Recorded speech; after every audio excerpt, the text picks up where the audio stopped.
is up, guys? Welcome back to the Cyber Blonde channel. Today we're going to break down one of the most overused, totally misunderstood, and absolutely critical worlds of cybersecurity. If you've ever felt really lost in cybersecurity, especially in conversations where everyone keeps saying controls every 5 seconds, this video is for you. Let's break this down. What the heck is a security control?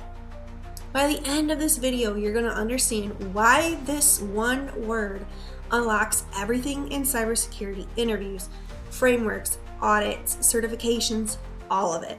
Let's go. Okay, if you strip cybersecurity down to its bones, everything is about controls. A security control is simply something you put in place to reduce the risk. That's it. It's not magic. It's not hacker jargon. Not some movie scene with a green code raining down or anything like that. It is a control that is a safeguard, a rule, a tool, or a behavior. That's exactly what protects systems, data. So think of it this way. If cybersecurity were a house, the controls are the locks, the alarms, the doors, the cameras, and the overall rules about who even gets a key. You wouldn't say I secured my house, you would say I installed deadbolts, I set up a Ring camera, I only gave my keys to specific family members. Those are controls. Same concept in cybersecurity, but digital. You'll hear the word control nonstop in cybersecurity, and here's why. Cybersecurity is not about eliminating the risk, it's about controlling it. That's why a lot of job interviews will ask about controls. They'll ask about frameworks like NIST and ISO, which are built entirely by controls. They'll ask about audits and how they measure controls. Security teams design, test, and monitor controls. And if you don't understand what controls are, cybersecurity conversations can sound like complete gibberish. For example, you overhear a conversation, so we're aligning our controls to the framework while addressing control gaps identified in a specific control assessment. And you're just sitting there like, what? Well, once you understand controls, everything is going to click for you. Suddenly you're going to realize, they're talking about the safeguards that we have in place and whether or not they're working. Here's the biggest secret that nobody is going to really tell beginners, especially for beginners. Every major cybersecurity framework is basically just a big organized list of security controls. And let me show you what I mean by that. Look right here. NIST Cybersecurity Framework. There's 23 categories of controls. For the CIS, those critical security controls, there's 18 prioritized controls. And that was updated back in 2021, and it's still relevant even now as we enter 2026. There's also ISO. That is the Annex A, and it has 93 controls. The PCI DSS, that has 12 requirements made up of specific controls. And the DISA, STIGs, which is thousands of technical controls for government systems. Different audiences, different wording, but the same core idea. They all say, here are the controls that you should have if you want to be secure. So when someone says we're implementing the NIST, what they really mean is we're going through NIST's list of controls and putting them in place. That's it. Don't overcomplicate it. Controls come in very normal human forms, and let me break that down. Here's a couple different examples. A 3-category example. There's technical control, so your tools and your systems. These are tech solutions such as the MFA that requires 2 forms of ID to log in. Firewalls, so you're blocking unauthorized network traffic. Your endpoint detection and response, those are modern antivirus on steroids. Encryption, scrambles data so only authorized people can read it. Logging and monitoring, it tracks what's happening inside your systems.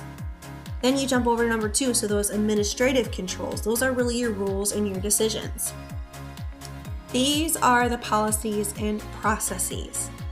Your security policies, these are those written rules about acceptable use, passwords, blah, blah, blah. Then you have access approval processes, so who decides who gets access to what. Then you have vendor risk reviews, vetting third-party companies before sharing data with them. Your incident response plans, what to do when something goes wrong, because it will, you gotta have those in place.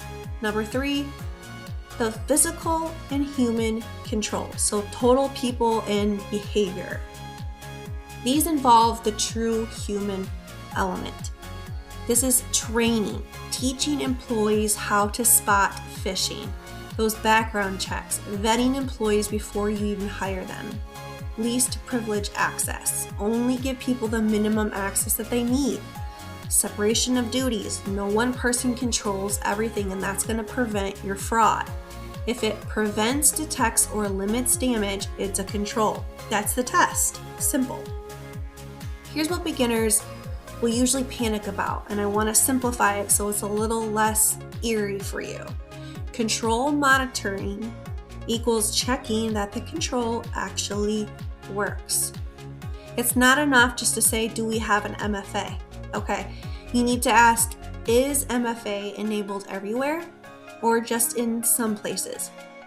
Is it enforced or optional? Are people bypassing it? Did it break last month and nobody noticed? Is it logged and reviewed? A control that exists but doesn't work is just security theater. It looks great on paper, sure, but it's not actually protecting you or your company. In 2026, with threats evolving even faster than ever before and the AI-powered attacks, supply chain compromises, ransomware services, monitoring your controls is not optional. It's survival. This is why interviewers obsess over controls. If you're applying for cybersecurity jobs, you're going to get asked about controls. You will. It is a guarantee, and here's why. Controls answer the real questions. Can you identify risk? Can you reduce the risk? Can you prove security exists? Can you explain security to non-technical people? If you can say, this control mitigates the risk and we monitor it by doing XYZ, you sound like somebody who actually understands cybersecurity, not someone who's just memorized buzzwords from a boot camp, right? That's what separates people who get hired from those who don't. If you can answer these 4 questions, you'll be able to say, my risk is identified by X.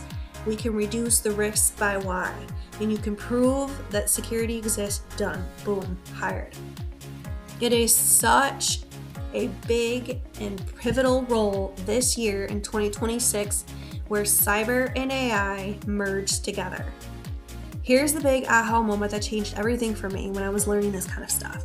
Cybersecurity equals identifying risks, implementing controls, and monitoring controls. That's the whole game right here. Once you realize this, you suddenly understand that GRC. You understand the audits, the compliance, security engineering, risk management, SOC operations. Different jobs, different titles, but the same exact backbone. Controls are the language everyone in cybersecurity speaks. If you understand controls, you can work in any one of these areas. Okay, so here's my slightly funny but really realistic take on this. If cybersecurity was a movie, hackers are the flashy villains with hoodies and green screens, right? The tools are the really cool gadgets like your firewalls, your EDR, your CIM platforms, and controls are the boring adult in the room that actually keeps things from burning down. And guess what? Companies don't pay for chaos. They pay for control. They don't hire you to be the hacker in the hoodie. They hire you to implement and monitor and prove that controls actually work. That's the job. That's how you get paid. Here's a real world example for you. This is going to help tie it all together so it makes sense. Let's say you work for a healthcare company. They handle the patient data, the super sensitive stuff that's protected by HIPAA regulations. The risk here is unauthorized people accessing those patient records. So the controls that you might implement could be technical controls. Those role-based access control, or RBAC. Only doctors or nurses can see those patient files. Administrative controls, access request policy. All access must be approved by the manager in order for them to see specific data. There's also a human control, annual security training, so you're teaching staff about HIPAA compliance. There's control monitoring. monthly access review to check who has access and remove people who may have left the company or are now in different positions. Look at the audit logs to see if anyone accessed records that shouldn't have. Quarterly penetration testing to see if the controls can be bypassed. Controls in action, risk identified, controls implemented, controls monitored. That is cybersecurity in its whole. Now let's really bring this home. If you take one thing away from this video, I want it to be this.